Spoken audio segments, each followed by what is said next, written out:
Hello दोस्तों, स्वागत है आपका अपने परिवार कल्चरल क्लासेस में। दोस्तों, मैं जयंत सर आज लेके आ गया हूँ ओ सदानीरा चैप्टर का वस्तुनिष्ठ प्रश्न। दोस्तों, ओ सदानीरा चैप्टर को जो लिखने वाले हैं वह है जगदीश चंद्र माथुर जी। ठीक दोस्तों, हम लोगों ने सर्वप्रथम लेखक परिचय किया, यानी कि जगदीश चंद्र माथुर जी के बारे में पढ़े, उसके जीवनी को पढ़े। ठीक उसके बाद जाकर और सदानीरा चैप्टर को बहुत ही शानदार तरीके से डील किए हैं। एक एक चीज जो है आपके रग रग में समाया हुआ है। तो दोस्तों, बिना विलंब किए शुरू करते हैं आज का ऑब्जेक्टिव क्वेश्चंस। इससे यह होगा कि आपका एक भी क्वेश्चंस बोर्ड में नहीं छूटेगा। ठीक, तो एक एक क्वेश्चंस को पहले ध्यान से समझिए, तब जाके उसके बाद वीडियो को पॉज करके कमेंट में इसका आंसर जरूर देने की कोशिश करें, ताकि इससे होगा कि आपका हैबिट बढ़ेगा और आपको जो है याद करने की क्षमता और भी ज्यादा बढ़ेगी। ठीक दोस्तों, तो आप लोग इस सेशन को अपने दोस्तों के साथ जरूर शेयर करें, ताकि आपके साथ साथ आपका दोस्त भी बोर्ड एग्जाम में अच्छे से अच्छे अंक प्राप्त करे और अपने माँ पिताजी का नाम रोशन करे। तो चलिए दोस्तों, बिना विलंब किए शुरू करते हैं आज का क्लास। बने रहिएगा अंत तक, हमारे साथ बहुत ही मजा आने वाला है। तो चलिए देखते हैं, पहला क्वेश्चन है हम लोगों का, जगदीश चंद्र माथुर का जन्म कब हुआ था। क्वेश्चन क्या है, जगदीश चंद्र माथुर का जन्म कब हुआ था।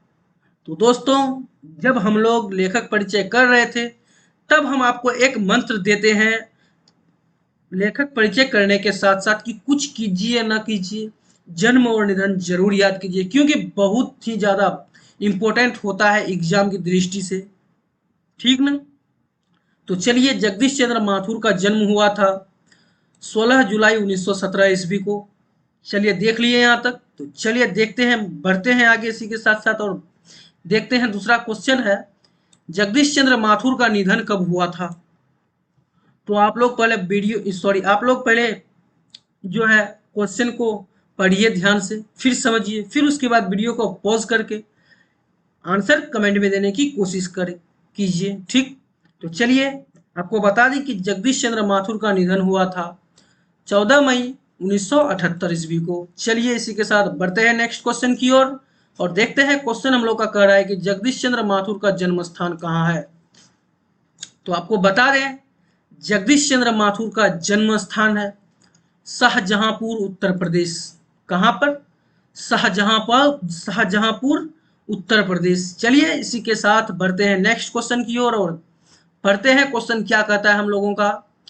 कहता है क्वेश्चन की, जगदीश चंद्र माथुर किस विषय से एमए किए थे। तो दोस्तों, जब हम लोग पढ़ रहे थे जगदीश चंद्र माथुर जी के बारे में, तब हम लोग उसमें पढ़े थे कि जगदीश चंद्र माथुर जी जो है अंग्रेजी विषय से जो थे एमए किए थे और इलाहाबाद विश्वविद्यालय से एमए किए थे। ठीक, विश्वविद्यालय इलाहाबाद था और सब्जेक्ट था यानी कि विषय था अंग्रेजी, जिससे वह एमए किए थे। तो दोस्तों, यह क्वेश्चन भी आपको आगे आएगा, तो बने रहिएगा अंत तक बिना किसी इसके। तो चलिए देखते हैं नेक्स्ट क्वेश्चन।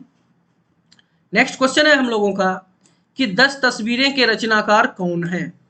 तो दोस्तों, 10 तस्वीरें के रचनाकार हैं हमारे जगदीश चंद्र माथुर जी। ठीक, याद रखिएगा, रचना याद रखिएगा, नाटक याद रखिएगा, बहुत इंपॉर्टेंट है, हर बार पूछा जाता है। ठीक ना। तो चलिए इसी के साथ बढ़ते हैं आगे और देखते हैं नेक्स्ट क्वेश्चन क्या कर रहा है हम लोगों का। देखिए नेक्स्ट क्वेश्चन कर रहा है कि कोणार्क के नाटककार कौन है। कोणार्क जो है दोस्तों, यह नाटक है, ध्यान रखिएगा। कोणार्क क्या है? नाटक है। और इसके जो नाटककार हैं वह कौन है? जो तो जगदीश चंद्र माथुर जी है कोणार्क के नाटककार। ठीक, देख लिए यहाँ तक, साथ साथ याद भी करते चलिएगा, आपके लिए अच्छा होगा। ठीक, यहाँ आप एक बूंद करके भरा घड़िए, घड़ा को भरिए, उसके बाद जाके डायरेक्ट बोर्ड में उस घड़ा को फोड़िए। ठीक ना। तो चलिए इसी के साथ बढ़ते हैं नेक्स्ट क्वेश्चन की ओर। नेक्स्ट क्वेश्चन है, ओ सदानीरा के लेखक हैं। देखिए दोस्तों, ओ सदानीरा के लेखक कौन है? तो कौन है? हमारे जगदीश चंद्र माथुर साहब जी हैं। ठीक, याद रखिएगा, हर बार पूछता है यह क्वेश्चन। ठीक ना। चलिए इसी के साथ बढ़ते हैं आगे और देखते हैं नेक्स्ट क्वेश्चन क्या है हम लोगों का। नेक्स्ट क्वेश्चन है, राजा हरि सिंह देव को किसका मुकाबला करना पड़ा था। राजा हरि राजा हरि सिंह देव को किसका मुकाबला करना पड़ा था। तो किसका मुकाबला करना पड़ा था, हम लोग पढ़े हैं चैप्टर में बहुत ही शानदार तरीके से, जो कि इसका आंसर हो जाएगा गयासुद्दीन तुगलक का। गयासुद्दीन तुगलक याद रखिएगा, यह कैरेक्टर बहुत ही इंपॉर्टेंट है। चलिए बढ़ते हैं आगे और देखते हैं क्या है क्वेश्चन। क्वेश्चन है हम लोगों का, गौतम बुद्ध का आविर्भाव कब हुआ था। क्वेश्चन क्या है, पहले ध्यान से देखिए क्वेश्चन को, फिर एक बार समझिए, तब जाके उसके बाद आंसर देने की कोशिश कीजिए। दोस्तों अगर आप डायरेक्ट आके ऑब्जेक्टिव क्वेश्चंस यहाँ देख बना रहे हैं तो आपसे अनुरोध है कि आप पहले जाके लेखक परिचय देखिए, उसके बाद फिर चैप्टर देखिए, फिर उसके बाद आगे ऑब्जेक्टिव क्वेश्चंस देखिए। इससे होगा कि आपका एक भी ऑब्जेक्टिव क्वेश्चन होगा या सब्जेक्टिव क्वेश्चन होगा नहीं छूटेगा, ठीक। क्योंकि इस तरह से हम लोग चैप्टर को डील करते हैं ना, तो संभव ही नहीं होता है कि एक भी क्वेश्चन छूट जाए हम लोगों से। तो बताइए इस क्वेश्चन का आंसर क्या होगा। गौतम बुद्ध का आविर्भाव कब हुआ था, तो कब हुआ था, 2500 वर्ष पहले। इसका आंसर क नंबर हो जाएगा। तो दोस्तों आपको इस चीज के बारे में टेंशन नहीं लेना है, इसका पीडीएफ जो है आपको डिस्क्रिप्शन बॉक्स में मिल जाएगा, ठीक ना। और इसका जो आंसर से लास्ट में आपको दिया हुआ रहेगा, आप लोग डिस्क्रिप्शन बॉक्स जरूर चेक करें और जो है इसको नीचे तक जरूर देखें। आप जब भी आप खुद से पढ़ रहे होते, सेल्फ स्टडी कर रहे होते, तो एक एक क्वेश्चन को देखिए, उसके बाद आंसर से मिलाते जाइए, कॉपी में लिख के बनाने का कोशिश कीजिए। इससे आपको होगा कि ज्यादा याद करने की क्षमता बढ़ेगी आपका माइंड भी, ठीक दोस्तों। चलिए इसी के साथ बढ़ते हैं आगे और देखते हैं नेक्स्ट क्वेश्चन क्या है। नेक्स्ट क्वेश्चन है, वो मेरे सपने क्या है। बताइए, उपन्यास है, नाटक है, कहानी है या कविता है। तो वो मेरे सपने जो है वह नाटक है दोस्तों। चलिए याद हो गया होगा आप लोगों को। चलिए इसी के साथ बढ़ते हैं नेक्स्ट क्वेश्चन और पढ़ते हैं क्वेश्चन को। क्वेश्चन है, थारन शब्द किस शब्द से विकसित है। थारन शब्द किस शब्द से विकसित है दोस्तों, हम लोगों ने पढ़े हैं कि धांगर जाति, थारन शब्द, ये सब चीज पढ़ चुके हैं। तो थारन शब्द राजस्थान के थार शब्द से विकसित हुआ है। बहुत ही शानदार तरीके से हम लोग पढ़े हैं चैप्टर को। मैं आशा करता हूं कि एक भी क्वेश्चन आपका नहीं छूटेगा। इससे पहले कि आप वीडियो नहीं देखे हैं जाके, तो पहले चैप्टर का वीडियो देखें, उसके बाद आगे आप ऑब्जेक्टिव क्वेश्चन करें। बार बार यही कहता हूं इसलिए कि आपको याद हो क्वेश्चन, ठीक दोस्तों। चलिए इसी के साथ बढ़ते हैं आगे और देखते हैं नेक्स्ट क्वेश्चन क्या है हम लोगों का। नेक्स्ट क्वेश्चन है, ओ सदानीरा किसको निमित्त बनाकर लिखा गया है। क्वेश्चन क्या है, ओ सदानीरा जो शीर्षक है, चैप्टर है, किसको निमित्त बनाकर लिखा गया है। गंगा को, महानदी को, यमुना को या गंडक को। तो दोस्तों वो सदानीरा का, वो सदानीरा चैप्टर जो संबंध रखता है गंडक नदी से रखता है और चंपारण के क्षेत्र से रखता है। तो इसका आंसर क्या हो जाएगा, किस नदी किसको नियमित बनाकर रखता है। आपको ऑप्शंस के हिसाब से आपको उत्तर देना है। तो इसका आंसर हो जाएगा गंडक। गंडक क्या है, नदी का नाम है, याद रखिएगा। चलिए बढ़ते हैं आगे और देखते हैं, पढ़ते हैं नेक्स्ट क्वेश्चन क्या है। क्वेश्चन है, राजकुमार शुक्ल की मृत्यु कब हुई। हम लोग राजकुमार शुक्ल जी के बारे में पढ़े थे, थोड़ा चर्चा है उसमें, ठीक ना। तो बताइए कि राजकुमार शुक्ल की मृत्यु कब हुई। तो 1930 ईस्वी के आसपास हुई थी राजकुमार शुक्ल की मृत्यु। तो चलिए दोस्तों इसी के साथ बढ़ते हैं आगे और देखते हैं क्या है नेक्स्ट क्वेश्चन। आप लोग को एक चीज और कहना चाहते हैं, एक ही बात फिर कहना चाहते हैं कि पहले आप जाके चैप्टर देखिए, फिर उसके बाद आके यहाँ पे ऑब्जेक्टिव क्वेश्चन देखिए। पहले वीडियो को पॉज कीजिए, रोकिए वीडियो को, उसके बाद क्वेश्चन को ध्यान से समझिए, देखिए कि क्या कर रहा है हमारा क्वेश्चन, उसके बाद आंसर देने की कोशिश कीजिए। इससे होगा कि आपका क्षमता बढ़ेगा कोई भी चीज याद करने को, ठीक। चलिए बढ़ते हैं आगे और पढ़ते हैं क्वेश्चंस क्या है हम लोगों का। वैशाली महोत्सव का बीजारोपण किसने किया था। किसने किया था वैशाली महोत्सव का बीजारोपण। जब हम लोग लेखक परिचय कर रहे थे तब उसमें हम लोग देखे थे कि वैशाली महोत्सव का बीजारोपण जो किया था हमारे जगदीश चंद्र माथुर साहब ने किया था, ठीक। चलिए बढ़ते हैं आगे और देखते हैं क्वेश्चंस क्या है। क्वेश्चन है हम लोगों का, मठ के महंत ने गांधी जी को कहां शरण दी थी। ऑप्शंस आप लोग थोड़ा देख लीजिए, एक जामुन के पेड़ के नीचे, अपने मठ में, एक महुए के पेड़ के नीचे, एक झोपड़ी में। तो महंत जी जो थे, गांधी जी को जो शरण दिया था, एक महुए के पेड़ के नीचे शरण दिया था, याद रखिएगा। महुए के पेड़ के नीचे महात्मा गांधी को मठ के महंत ने शरण दिया था या दिए थे। थोड़ा अगर उसको और सम्मानित करना चाहते हैं तो दिए थे, ठीक ना। चलिए आगे देखते हैं और पढ़ते हैं नेक्स्ट क्वेश्चन क्या है हम लोगों का। नेक्स्ट क्वेश्चन है, माथुर जी ने कौन सा विश्वविद्यालय से एमए पास किया था? दोस्तों जब हम लोगों ने अभी पढ़ा कुछ ही क्षण पहले कि माथुर जी एमए किस विषय से किए थे, तो हम उसमें चर्चा कर चुके हैं कि किस विश्वविद्यालय से वह एमए पास किया था। तो किस विश्वविद्यालय से किया था? इलाहाबाद विश्वविद्यालय से। बहुत ही शानदार तरीके से हम लोग लेखक परिचय में भी कर चुके हैं और यहाँ भी एक बार कर चुके, फिर दूसरा बार कर चुके हैं। आशा करता हूँ कि आपको एक एक क्वेश्चन याद, आप एक एक क्वेश्चन को याद करते हुए चल रहे हैं। तो चलिए बने रहिएगा अंत तक, बहुत ही मजा आने वाला है एक एक क्वेश्चन में। और चलिए देखते हैं नेक्स्ट क्वेश्चन क्या है। नेक्स्ट क्वेश्चन है, ओ सदानीरा शीर्षक पाठ के अनुसार सुल्तान ने घोड़े से उतरकर किस पर आघात किया था? क्वेश्चन क्या है कि हमारे पाठ के अनुसार, ओ सदानीरा शीर्षक पाठ के अनुसार सुल्तान ने घोड़े से उतरकर किस पर आघात किया था, किस पर वार किया था? तो किस पर वार किया था? जब जंगल सफाचट कर रहे थे, ठीक ना, तब घोड़े से उतरकर सुल्तान ने किस पर आघात किया था? तो एक विशाल विपट के तने पर, ठीक ना, जो कि पेड़ था। ठीक, बहुत ही चंपारण क्षेत्र में हम लोग पढ़े हैं। ठीक दोस्तों, तो आपका ज्यादा टाइम यहाँ पे हम नहीं लेना चाहते हैं, इसलिए चलिए बढ़ते हैं आगे और देखते हैं नेक्स्ट क्वेश्चन क्या है। नेक्स्ट क्वेश्चन है, तीन कठिया प्रथा का संबंध है, बताइए। हम लोग पढ़े हैं चैप्टर में कि तीन कठिया प्रथा का संबंध जो है नील से है। किससे है? नील से है। बहुत ही शानदार तरीके से हम लोग पढ़े हैं। तो चलिए इसी के साथ बढ़ते हैं आगे और देखते हैं नेक्स्ट क्वेश्चन क्या है। नेक्स्ट क्वेश्चन है हम लोगों का, गांधी जी चंपारण कब आए थे? आप लोगों को याद होगा तो बताइए इसका आंसर कमेंट में। मैं आप लोगों के आंसर का वेट कर रहा हूं यहाँ पे बहुत ही बेसब्री से।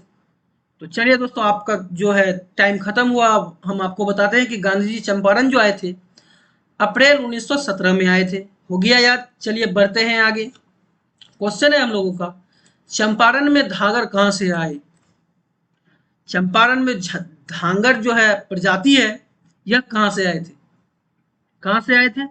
छोटा नागपुर से आए थे। याद रखिएगा, छोटा नागपुर बहुत ही फेमस है यह क्वेश्चन कि चंपारण में धांगर जनजाति कहां से आए थे? तो कहां से आए थे?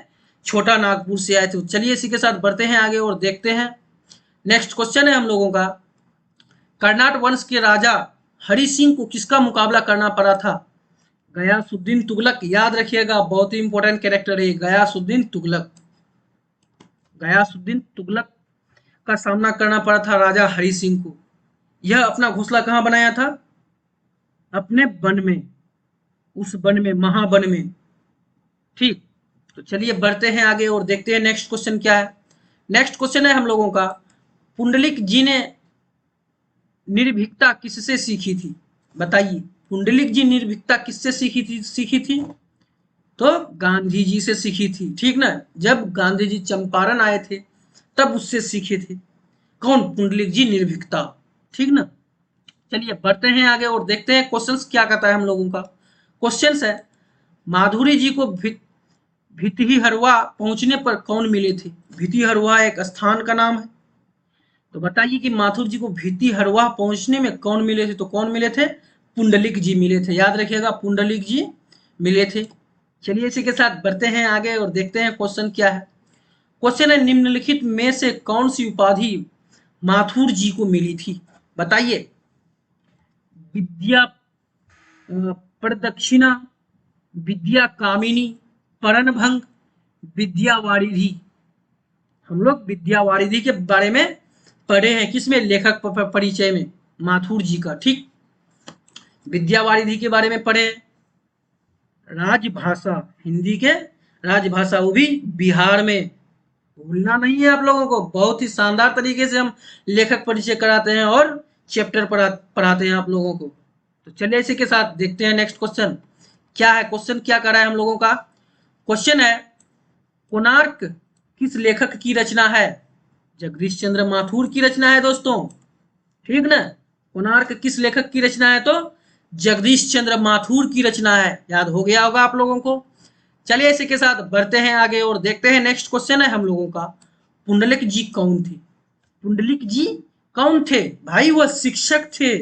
पुंडलिक जी शिक्षक थे। याद करते चलिएगा, बहुत इंपॉर्टेंट है ये सब कैरेक्टर। ठीक, चलिए बढ़ते हैं आगे और देखते हैं क्वेश्चन, धांगरों को नील की खेती के सिलसिले में कब लाया गया था? धांगड़ों को जो है, धांगड़ जनजाति को नील की खेती के सिलसिले में उसको कब लाया गया था? तो कब लाया गया था? 18वीं शताब्दी में लाया गया था। बहुत ही शानदार तरीके से हम एक एक चीज को डील किए हैं चैप्टर में। पहले आप चैप्टर पढ़िए, उसके बाद आके ऑब्जेक्टिव क्वेश्चन बनाइए, बहुत इंपॉर्टेंट होता है। तो इसका आंसर क्या हो जाएगा? 18वीं शताब्दी में। चलिए देख लिए, यहाँ तक बढ़ते हैं आगे और पढ़ते हैं नेक्स्ट क्वेश्चन। नेक्स्ट क्वेश्चन है हम लोगों का, राजा हरि सिंह देव को गयासुद्दीन तुगलक का सामना कब करना पड़ा था? कब करना पड़ा था?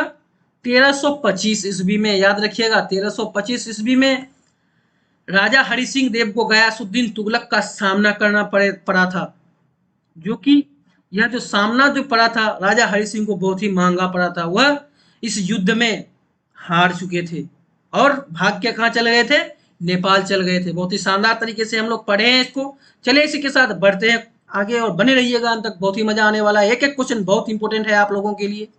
चलिए क्वेश्चन है हम लोगों का, अंग्रेज ठेकेदारों ने किस चीज की खेती का विस्तार किया था? बताइए तो। यह जो नील की खेती हो रही थी पहले, यह अंग्रेज के ठेकेदार ने इसका विस्तार किया था, इसको फैलाया था नील की खेती को। तो इसका आंसर क्या हो जाएगा?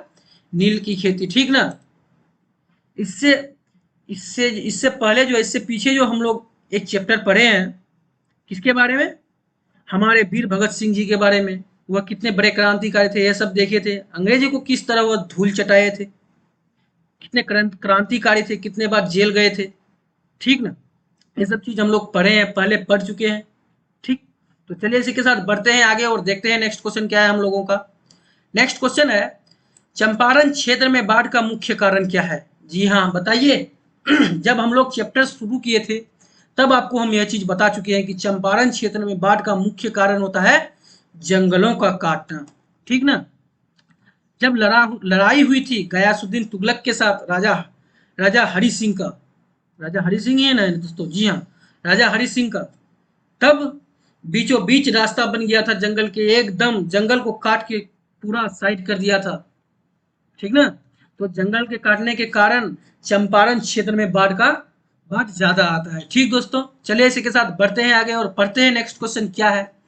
नेक्स्ट क्वेश्चन है हम लोगों का, औसदानिरा निबंध बिहार के किस क्षेत्र की संस्कृति पर लिखी गई है? अभी अभी हम लोग चर्चा किए कि चंपारण क्षेत्र, औसदानिरा चैप्टर जो लिखा गया है चंपारण क्षेत्र और गंडक नदी के लिए ही लिखा गया है, जगदीश चंद्र माथुर के द्वारा, ठीक। इसका आंसर हो जाएगा चंपारण। तो चलिए बढ़ते हैं आगे और पढ़ते हैं नेक्स्ट क्वेश्चन और लास्ट क्वेश्चन। तो लास्ट क्वेश्चन है हम लोगों का, बहुजन संप्रेषण के माध्यम। यह देखिए पुस्तक का नाम है बहुजन संप्रेषण के माध्यम। पुस्तक किसने लिखी? किसने लिखी? तो जगदीश चंद्र माथुर जी ने लिखी थी, ठीक दोस्तों। मैं आशा करता हूं कि आपका एक भी क्वेश्चन नहीं छूटा होगा, क्योंकि हम लोग बहुत ही शानदार तरीके से लेखक परिचय और इसका जो चैप्टर है वो सदानीरा बहुत ही शानदार तरीके से पढ़े हैं, ठीक दोस्तों। इसका जो है आपका सारा उत्तर जो है आपको यहाँ पे बहुत ही बारीकी से मिल जाएगा, जो कि बहुत मेहनत के साथ आप लोगों के सामने पेश किए हैं, ठीक दोस्तों। अगर आप लोग इस सब टेलीग्राम, फेसबुक, इंस्टाग्राम या व्हाट्सएप से नहीं जुड़े हैं तो अभी तुरंत के तुरंत इस लिंक के जरिए आप जुड़ सकते हैं और कल्चरल क्लासेस से बहुत ही लाभ उठा सकते हैं। तो दोस्तों तब तक के लिए बाय, फिर मिलते हैं कल नए उमंग और उत्साह के साथ, तब तक के लिए बाय।